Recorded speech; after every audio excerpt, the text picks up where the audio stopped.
এই ইস্যুটা নিয়ে আর কথা কইবো না ভাবছিলাম, কিন্তু দেখতেছি কথা না বললেই না। এর মধ্যে পররাষ্ট্র মন্ত্রণালয়ের সচিব বদলানো হইলে আমার এই এপিসোডে আর হাত দিতে হইতো না। এমন কইতে পারেন যে আপনি কইলেই বদলাইতে হবে, আমি যদি বলি হ্যাঁ হবে, সমস্যা আছে কেন? আমি যে অভিযোগগুলো তুলছি তার কোনটা তো মিথ্যা না।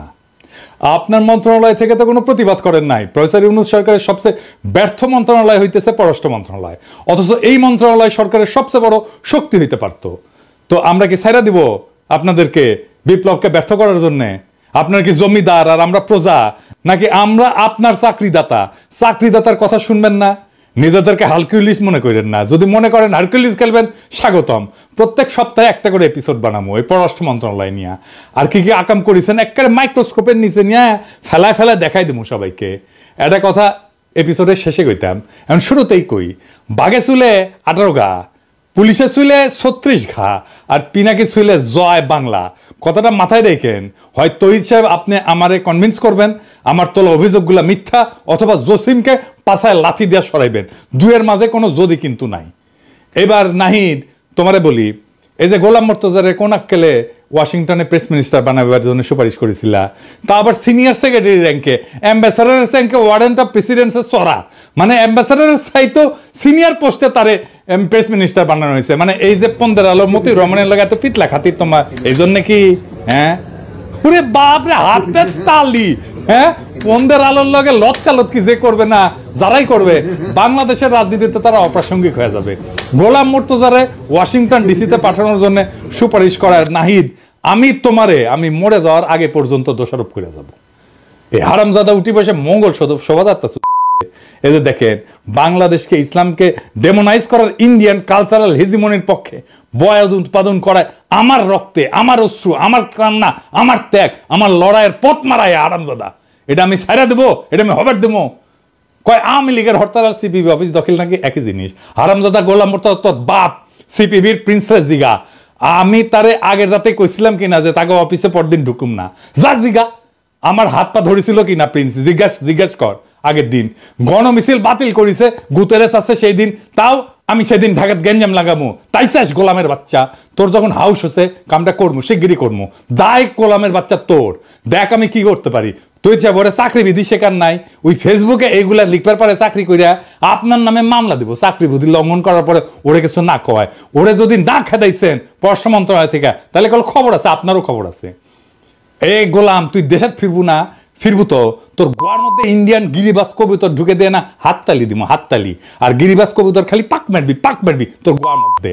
খেয়াল রাখিস, হাসিনাকে আমরা শুধু খেদাই নাই, হাসিনার রাজনীতিও খেদাইছি। হাসিনা উত্তরে ইন্ডিয়ান সেকুলার অনুপ্রবেশ রাখবার পারবো না কয়ে দিলাম। যাক তহিদ সাহেব, যখন জসিমেক সরাবি না, তাই জসিমেক নিয়ে সেকেন্ড ডোজ দিয়ে আসেন।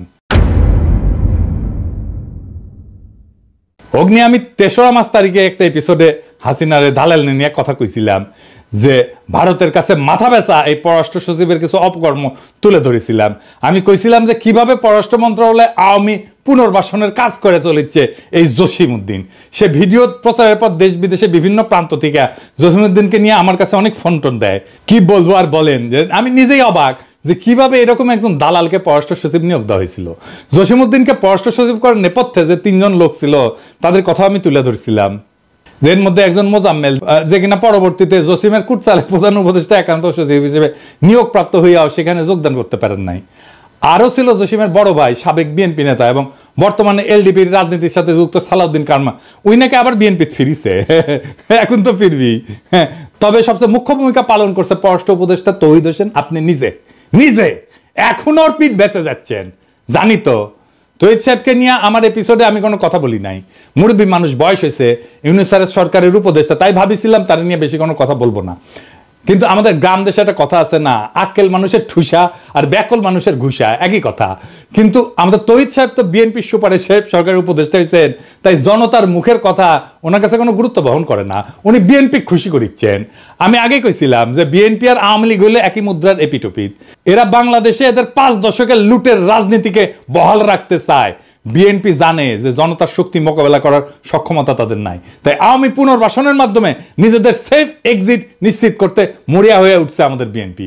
ভাই আপনারা তো সহযোদ্ধা, আপনাদেরকে এতদিন পরামর্শ দিতাম, এখন জনগণ যেভাবে আপনাদের নিয়ে উপহাস করে তাতে আমার রাগ হয়, কারণ এই বিএনপি জিয়াউর রহমানের না, আবার খালেদা জিয়ারও না, এই বিএনপি সাদাবাজদের, লুটেরার আর আওয়ামী পুনর্বাসনকারীদের। এত কথা বললাম কারণ এই জসিমকে তার পদে রাখার জন্য এখন মরিয়া হয়ে উঠছেন আমাদের তৌহিদ সাহেব, যারা বিএনপি রিকমেন্ড করছিল পররাষ্ট্র উপদেষ্টা হিসাবে। একজন ভারতের দালালকে রক্ষা করার জন্য আমাদের পররাষ্ট্র উপদেষ্টা এত চেষ্টা কেন? কি তার উদ্দেশ্য? এতে বিএনপি আর আওয়ামী লীগের কি লাভ? আর কোন কোন আওয়ামী দালালকে লালন পালন করতেছেন আমাদের এই তৌহিদি জসিম সাহেব, তা দেখলেই সব বুঝতে পারবেন। চলেন আল্লাহর নামে শুরু করি, দেখাই দিই সবকিছু। আমি গত 15ই মার্চ আমার ফেসবুকে একটা স্ট্যাটাস দিয়েছিলাম, সেখানে আমি পন্দের আলোর পত্রিকা একটা সংবাদ তুলে ধরেছিলাম যে 2.5 মাস আগে দেশে ফেরার আদেশ পাওয়া সত্ত্বেও মরক্কোতে নিযুক্ত হাসিনার লেসপেন্সার রাষ্ট্রদূত হারুন রশিদ কানাডায় পালায় গেছে। এই রাষ্ট্রদূত নাকি সরদির বডিগার্ডের রাজনৈতিক জীবনের গবেষক। বাংলাদেশের দুই জিনিসের বাম্পার ফলন হয়েছে, এক জাউরার আর এক গবেষকের। দেখি সবাই গবেষক, হারামজাদা সামসা স্যামসা। তোর রেনুর আবির্ভাব তোমার ইন্ডিয়ান লেসপেন্সার। রেনুর আবির্ভাব যেমন দেখছো হাসিনা পলায়নের কারণে তো তোর মনে আছে, তাই না? তাইলে তোর পলাইতি না হারামজাদা। যাক, স্বৈরাচার পলাইছে সেটা নতুন কিছু না, কিন্তু একটা রাষ্ট্রদূত পলানোর এই নিউজ জনগণ কেন জানলো না? জসিম সাহেব, হারুনকে কি আপনার পুটকির মধ্যে ঢুকে রাখছিলেন কেন? আপনি বা আপনার পররাষ্ট্র মন্ত্রণালয় এই সংবাদ নিয়ে এমন লুকাচুরি করলো? এর কারণ হইল জসিম হাসিনার এই দালালকে কানাডায় পালানো এবং রাজনৈতিক শরণার্থী হিসেবে আবেদন করার সময় দিছে 2.5 মাস এই হারামজাদা জসিম। এখন যখন হারুন তার ফেসবুকে ইউনুস স্যারকে অবৈধ বলে দাবি করছে, তখন তড়িঘড়ি করে তার পাসপোর্ট বাতিল করার আদেশ জারি করছে। এখানেও সূক্ষ্ম চালাকি। হারুনের শরণার্থী কেসটা পোক্ত করা দরকার। সে তখন এসে একটা প্রজ্ঞাপন জারি করে তার পাসপোর্ট বাতিল করে এটা পোক্ত করে দিল এই জসিম। এখন হারুন আদালতে যায় বলবে যে আমার কোনো পাসপোর্ট নাই, আমার যাওয়ার কোনো জায়গা নাই, তাই আমার শরণার্থী হিসেবে কানাডায় থাকতে দেওয়া হোক। কেস ফাইনাল করে দিল জসিম। বাহ, কি চমৎকার! এইসব তো অনেক পুরানো টেকনিক জসিম সাহেব। আপনি নাকি 30 বছরের বেশি চাকরি করেছেন, তো আপনি এতদিন চাকরি করে বালটা শিখেছেন। আপনি তো গ্রীসের রাষ্ট্রদূত ছিলেন, সেখানে এরকম শরণার্থী কেস হাজার হাজার। আপনি যদি এই টেকনিক সম্পর্কে না জানিয়ে থাকেন, তাহলে আপনি একটা বোকা এবং বেকুব পররাষ্ট্র সচিব। আর যদি তা না হন, তাহলে আপনি 2025 সালের সেরা রাষ্ট্রদ্রোহী, যিনি পতিত স্বৈরাচারের এজেন্টকে পালানোয় সহায়তা করছেন এবং তার রাজনৈতিক আশ্রয় পাওয়ায় সহায়তা করছেন। এমন না যে কানাডার কেস আপনার জন্য নতুন ছিল। আপনার আগের পররাষ্ট্র সচিব মাসুদ বিন মোমেন, ওই যে মিথিলা ফারজানা আছে না, আর অপর্ণা রানী পালকে কূটনৈতিক পাসপোর্ট বদলায় কানাডা পালানোর সুযোগ করে দিছিল না? এটা দেখে কি আপনি কিছু শিখতে পারেন নাই, নাকি আপনি ওটা দেখে শিখেছেন? হ্যাঁ, আপনার মাথায় নতুন বুদ্ধি আসিছে যে হাসিনার দালালদের পালানোর সুযোগ করে দেওয়ার। আপনার যে জাউরা কইছিলাম না, কম কইছিলাম। আপনি আসলে একটা বিশ্ব জাউরা। জাউরামিতে আপনি বিশ্ব তালিকায় স্থান পাবেন। আলহামদুলিল্লাহ, বাংলাদেশের একজন জাউরা অ্যাটলিস্ট পৃথিবীর সেরা হয়েছে। কিন্তু সমস্যা হলো আপনি জাউরা, কিন্তু মাথায় কোনো বুদ্ধি নাই। আপনি যখন এই কাজের কাজ করেন, তখন আপনার প্রধান সহযোগী নাজমুল হক ছিল মহাপরিচালক প্রশাসন। নাজমুল নিয়ে গত পর্বে অনেক করছি। পাক্কা আওয়ামী পরিবার থেকে উঠে আসা কর্মকর্তা নাজমুল, যাকে মাসুদ বিন মোমেন গোপনে মহাপরিচালক প্রশাসন বানায় যায় আওয়ামী লীগপন্থী অফিসারদের সেট প্যাসেজ দিতে। জসিম নাজমুল সিন্ডিকেট তাদের 5 মাস সময় হারুনের মতো আর কি কি অপকর্ম করেছে তা আস্তে আস্তে প্রকাশিত হবে। আমার কাছে খবর আসিচ্ছে। যাই হোক, এটা পরে আসিচ্ছি। পররাষ্ট্র মন্ত্রণালয়ের মেরুদণ্ড আর কর্মকর্তাদের মনোবল ভেঙে দিয়া ভারতের বিপক্ষে একটা দুর্বল কূটনীতি গড়ে তোলায় এই আপনাদের মিশন, তাতে কোনো সন্দেহ নাই। তৌহিদ জসিমের মিশন এইটা। কেমন পররাষ্ট্র সচিব সুপারিশ করলেন আপনি তৌহিদ সাহেব? মানুষ চিনতে না পারেন, কিন্তু দালাল চিনতে না পারলে তো এই সরকার আপনার জায়গা থাকা উচিত না। দালাল চিনতে না পারলে আপনি নতুন বাংলাদেশের জন্য কি অবদান রাখবেন?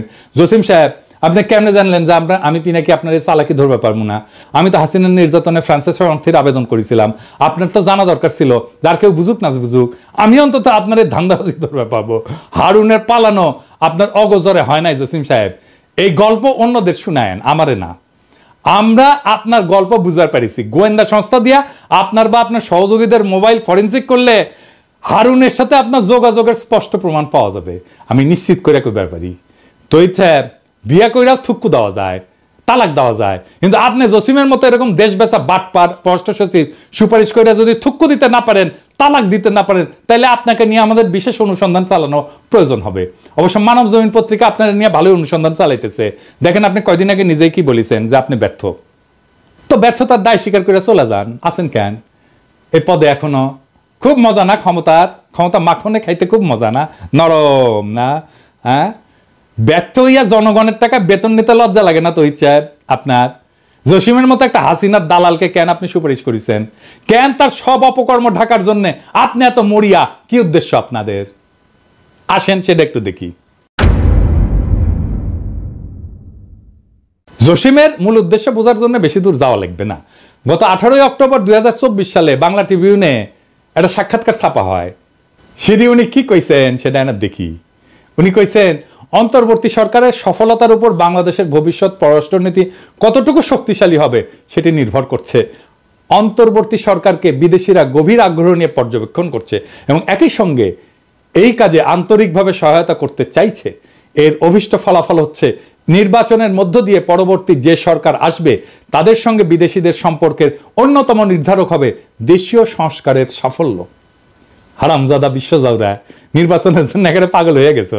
হ্যাঁ, একেবারে বিএনপির কেস ফলো করিচ্ছ না? বিএনপির লিখে দেওয়া টেক্সট না?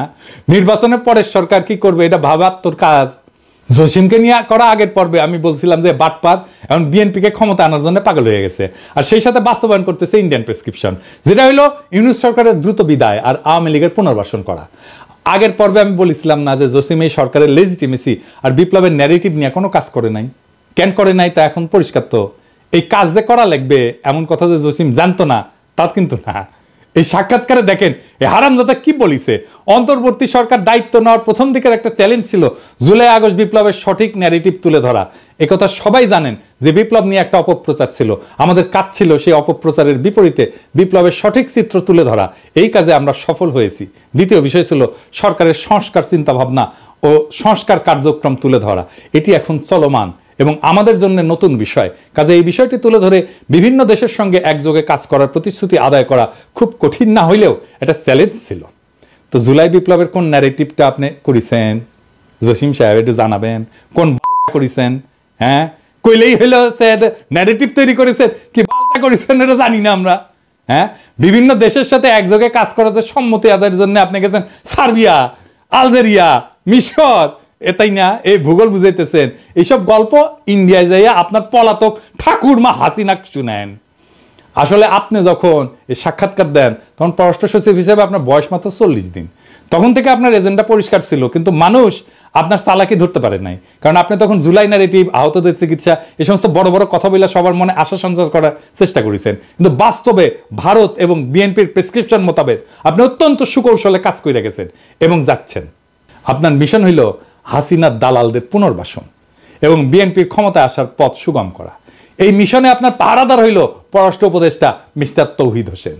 আপনারা মিলা স্বৈরাচারের যে সমস্ত দালাল পালতেছেন তার কিছু আগের পর্বে দেখাইছি।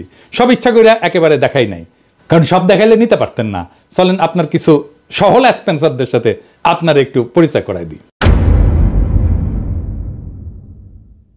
ভাবছিলাম বেশি নাম বলা লাগবে না, গতদিন 2টা পেরেক মারিছিলাম। একটা ছিল 5ই আগস্টের আগে 2রা আগস্ট, যখন আপনি নিজের ফেসবুক প্রোফাইল পিক্সেল কালো করে লিখেছিলেন শোকাবহ আগস্ট। আবু সাইদ মুগ্ধ সহ প্রায় 1.5 সহস্রাধিক ছাত্রদের আত্মত্যাগ কি আপনার হৃদয় এতটুকু দাগ কাটে নাই জসিম সাহেব? বুঝলাম তখন হাসিনা পলায় নাই, কিন্তু আপনি পররাষ্ট্র সচিব হওয়ার পরে এই সরকারের সময় কিভাবে মাজেদা রফিকুন্নেসার মতো আওয়ামী লীগ প্রেসিডিয়াম কমিটির একজন সদস্যকে বঞ্চিত কর্মকর্তা হিসেবে পদোন্নতির জন্য সুপারিশ করেন। আপনাকে আহ্বান জানাইছিলাম সংবাদ সম্মেলন করার। 2 পেরেকে যেহেতু উপদেষ্টা পরিষদ জসিমকে সরান নাই, তাই আজকে আরো কিছু পেরেক মারি। 3 নাম্বার পেরেক, সৈয়দ মুনতাসির মামুন 24 ব্যাচের কর্মকর্তা। হাসিনার আমলে নিজেকে গর্বভরে ভারতের রয়ের এজেন্ট হিসেবে পরিচয় দিতেন। এই চাকরি তিনি পাইছেন তার একমাত্র বিদেশ পদায়নের সময়। সেটা কোথায়? সেটা ভারতের নয়াদিল্লি। এই কর্মকর্তা গত 4-5 বছর ধরে আইটি অনুবিভাগে প্রথমে পরিচালক, পরে মহাপরিচালক ছিলেন। এই পুরা সময় তিনি অত্যন্ত দায়িত্বের সাথে A2I কে পররাষ্ট্র মন্ত্রণালয়ে অনুপ্রবেশের ব্যবস্থা করে দিচ্ছেন। ইউনিফাইড ওয়েবসাইটের মাধ্যমে বস্তা পচা ডিজাইনে পররাষ্ট্র মন্ত্রণালয়ের সকল দূতাবাসের জন্য এক ধরনের ওয়েবসাইটের কাজ হাতে নেন এই মুনতাসির। তার আসল উদ্দেশ্য হইল পররাষ্ট্র মন্ত্রণালয়ের অধীনে সব দূতাবাসের তথ্য হাতায় ভারতে পাচারে সহায়তা করা। এই কাজে তাকে কারিগরি সহায়তা দিচ্ছে A2I এর পরামর্শক ফারহাদ জাহিদ শেখ। এই লোকের সম্পর্কে বেশি কিছু বলবো না। ওই দোয়া পলক আর সাইবার চোর আনির চৌধুরীর প্রধান সহযোগী। 5ই আগস্টের পর ফরহাদ জাহিদের চাকরি গেলেও মুনতাসির বহাল তবিয়তে আছে। এই মুনতাসির পররাষ্ট্র মন্ত্রণালয়ে তার সেরা ইনোভেশন করছে, তা হইল শেখ হাসিনা নিউরাল নেটওয়ার্ক নামে একটা আইটি ব্যবস্থা। বুঝিছাও? হ্যাঁ, ভালো তো, ভালো না? আপনাদের দুইজনের ছবির পাশে শেখ হাসিনার বুদ্ধির ছায়া ঘুরে বেড়াইতেছে, আর আপনারা নতুন বাংলাদেশের গল্প শুনাইতেছেন। কি মজা! এই নিউরাল নেটওয়ার্কের কনসেপ্ট নোটে কার স্বাক্ষরের কথা বলা আছে? সৈয়দ মুনতাসির মামুন, জসিম সাহেব। নিজের মন্ত্রণালয়ের ওয়েবসাইট ব্যবস্থাপনাটাও আপনারা দেওয়া হয় না। আপনি আসলে কি পারেন একটু বলবেন? কাজ পারেন না, মন্ত্রণালয় চালাইতে পারেন না, ওয়েবসাইট দেখেন না। আপনি কি কোটায় ডিপ্লোম্যাট হয়েছিলেন? আপনি কি কোটায় ডিপ্লোম্যাট হয়েছিলেন? পারেন তো খালি ওইটাও পারেন কিনা একদিন দেখুন নি, সামনে করবেন। হ্যাঁ আইসেন, হ্যাঁ দেখে রাখবো নি পারেন কিনা ওইটা। আপনার এই পদে না রেখা গাধা হিসেবে এক্সপোর্ট করলে দেশে বেশি লাভ হইতো। শুনছি মুনতাসিরের পদোন্নতির জন্য আপনি সুপারিশ করেছেন, খুব ভালো কাজ করেছেন। আমি জনপ্রশাসন সচিব, মুখ্য সচিব এবং মন্ত্রী পরিষদ সচিবকে আহ্বান জানাবো, হাসিনার এই দালাল যাতে জসিমের প্ল্যান মোতাবেক পদোন্নতি না পায়। স্বঘোষিত ভারতের দালাল আর হাসিনার লেসপেন্সার যদি পদোন্নতি পায় না, তাহলে পররাষ্ট্র মন্ত্রণালয়ের বিরুদ্ধে কি করতে হবে আমাদের জানা আছে। আমাদের বাধ্য করবেন না, সাবধান কইরা দিলাম। হ্যাঁ, বেশি আমি সাবধান করি না, অল্প করি, করলাম। চতুর্থ পেরেক, বিএম জামাল হোসেন 21 ব্যাচের গোপালী মাল। এই ব্যাচটা পুরা আওয়ামী দালালের ভরা। নাজমুল আছে এই ব্যাচেরই। তো আসেন এই বিএম জামাল নিয়ে বলি। এই জামাল হাসিনার সময় কলকাতায় উপ হাই কমিশনার ছিল।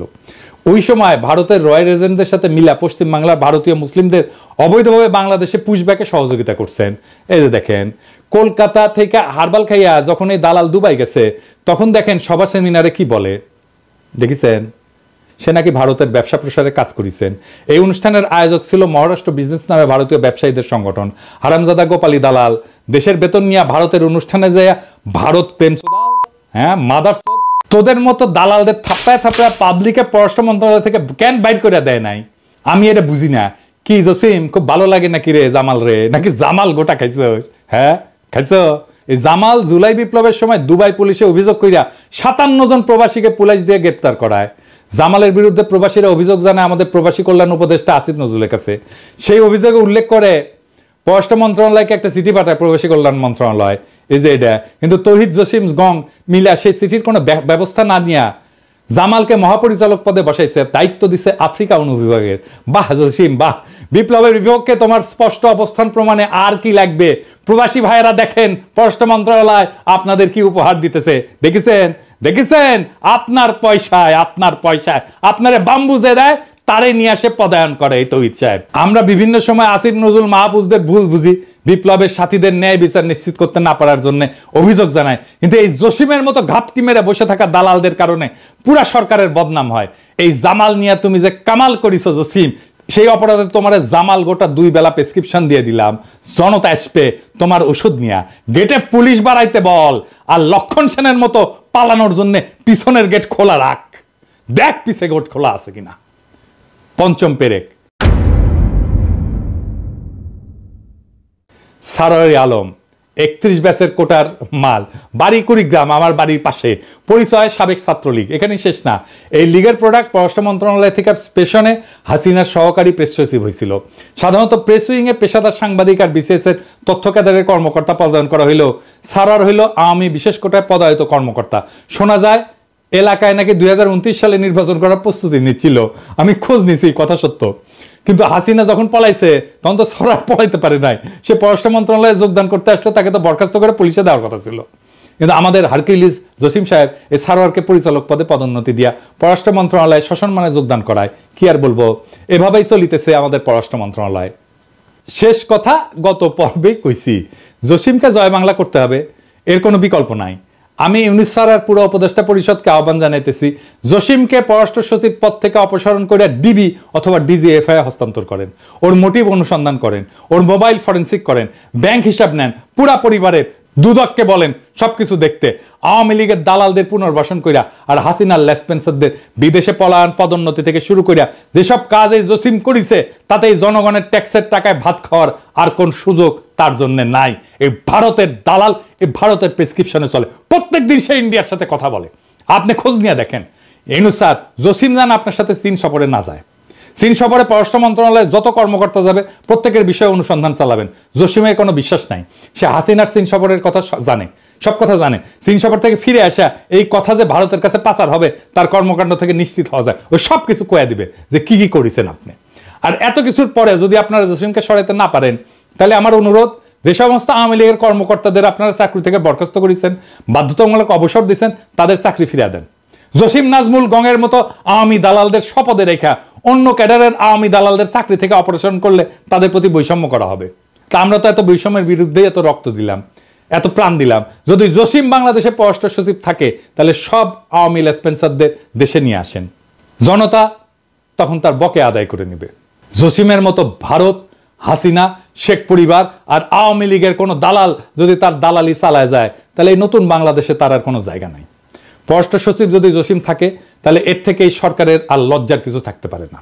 জনতার টাকায় জসিমের আর বেতন হবে না, জনতার সাথে আর কোনো প্রতারণা না। আর ছাত্র জনতার সাথে প্রতারণা করে জসিম যদি পররাষ্ট্র সচিব থাকে, তাহলে বিপ্লবের পক্ষে পররাষ্ট্র উপদেষ্টার কি অবস্থান তা জনগণ বুঝে নেবে। আমার চাওয়া সামান্য, জসিম রে খেদাইবেন তো ইচ্ছা। এই ডোজে যদি কাম না হয়, পররাষ্ট্র মন্ত্রণালয় আমি ঘেরাও করাবো, একজন একজন করে ধইরা এইভাবে জয় বাংলা করতে থাকবো। পররাষ্ট্র মন্ত্রণালয়ে বাংলাদেশে ভিলেন বানায় দেবো। প্রেস সচিব শফিক, ওরে দেখে শেখেন। গ্রামে গিয়েছিলাম, আমাকে একজন, ভাই আপনাকে কিন্তু এই গণশত্রু বলেছেন। গ্রামের একটা লোক, ফার্মার, খুব শিক্ষিত না, উনি জেনে গেছেন যে আমি একজন গণশত্রু। ওরে কি করেছিলাম, মাটি ধুতে দিছিলাম, একেবারে ওরে মাপ করেছি।